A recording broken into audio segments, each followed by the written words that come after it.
एक पहाड़ की चोटी पर एक विशाल वृक्ष पर सिंधुका नाम का एक विशेष पक्षी रहता था। पक्षी की खासियत यह थी कि जब उसकी बूंद धरती पर गिरती थी तो वे शुद्ध सोने में बदल जाती थी। वह इस पेड़ पर अकेला रहता था और शांति से वहाँ अपना जीवन व्यतीत कर खुश था। एक दिन एक शिकारी पक्षियों की तलाश में पहाड़ की चोटी पर घूम रहा था। कई घंटों के बाद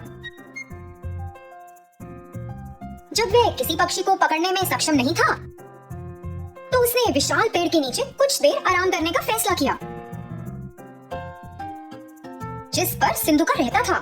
बस जब शिकारी सोने लगा ही था तो पक्षी ने अचानक पेड़ के ऊपर से अपनी बूंद को गिरा दिया जो धरती पर गिरते ही सोने में बदल गई। शिकारी के चेहरे के ठीक बगल में सोने का टुकड़ा गिरा और जब उसने देखा तो उसने चिड़िया की ओर देखा। फिर से एक और टुकड़ा गिर गया और इस बार शिकारी ने जमीन पर इसे सोने में बदलते देखा। इस सब ने शिकारी को बहुत हैरान कर दिया था। शिकारी सोचने लगा, मैं कई वर्षों से पक्षियों को पकड़ रहा हूँ लेकिन कभी भी ऐसा पक्षी नहीं देखा या यहाँ तक कि ऐसे पक्षी के बारे में सुना भी नहीं जिनकी बूंद सोने में बदल जाती है। यह निश्चित रूप से एक विशेष पक्षी है जिसे मुझे पकड़ना है। दुख की बात ये थी कि जब शिकारी ने ऐसा सोचा तो सिंधुका को उसके बारे में पता नहीं था। वह अपने पेड़ पर आराम कर रहा था और शिकारी योजना बना रहा था। शिकारी ने पेड़ पर एक जाल बहुत सावधानी से बिछा दिया जब पक्षी ध्यान नहीं दे रहा था और अंत में जाल में फंस गया। जब पक्षी जाल में फंस गया तो शिकारी ने उसे एक पिंजरे में डाल दिया और घर की ओर जाने लगा। उसी समय सिंधुका ने सोचा कि जाल पर ध्यान न देने के लिए वह कितना लापरवाह था और इसी कारण से बेचारा पकड़ा गया।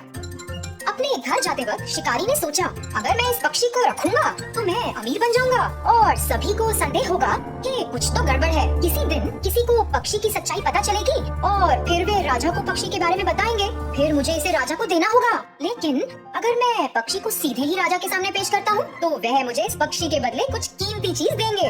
यह मेरे लिए बेहतर काम करेगा। मैं अपना शेष जीवन राजा की दी गई वस्तु के सहारे जी सकता हूँ। योजना के अनुसार वह सीधे राजा के महल में गया और राजा को सारी बात बताई। उसने राजा को पक्षी दिखाया और राजा एक ऐसे विशेष पक्षी को देखकर बहुत खुश हुआ जिसकी बूंद सोने में बदल जाती है।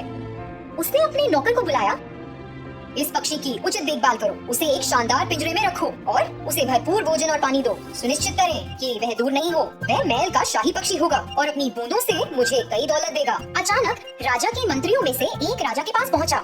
राजा जी, एक पक्षी की बूंदें सोने में कैसे बदल सकती हैं? ये तो असंभव है। आप इस राह चलते शिकारी पर कैसे भरोसा कर सकते हैं जिसे कोई ज्ञान नहीं है? मैं आपसे अनुरोध करता हूँ कि आप पिंजरे को खोलें और पक्षी को दूर जाने दें और इस शिकारी को ऐसी झूठी जानकारी देने के लिए दंडित करें। राजा ने अपने विश्वसनीय और बुद्धिमान मंत्री के शब्दों पर विचार किया और यह सच था। हाँ, कोई पक्षी सोने की बूंदें कैसे दे सकता है? मैंने इसे अपने आँखों से भी नहीं देखा। यह शिकारी शायद बदले में पैसा चाहता है। राजा ने पहरेदारों को शिकारी को गिरफ्तार करने और पक्षी को छोड़ने का आदेश दिया। जैसे ही पक्षी मुक्त हुआ वह उड़कर पास के एक दरवाजे के शीर्ष पर पहुंच गया और वहां बैठ गया। अचानक उसने अपनी बूंदों को गिराया जो सोने में बदल गईं। राजा और उनके मंत्रियों सहित सभी ने यह देखा और चौंक गए। राजा को पता था कि उसने एक गलती की है और तुरंत अपने पहरेदारों को पक्षी को पकड़ने का आदेश दिया। मगर बहुत देर हो चुकी थी। सिंधुका आकाश में उड़ गया और उसने खुद को फिर से लापरवाह नहीं होने का वादा किया। उसने दूसरे पहाड़ पर एक नए स्थान के लिए उड़ान भरी जहाँ कोई भी उसे फिर से पकड़ न पाए।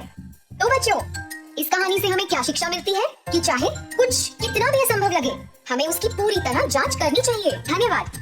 Thank you for viewing. Remember to show your support by liking, subscribing and sharing the channel.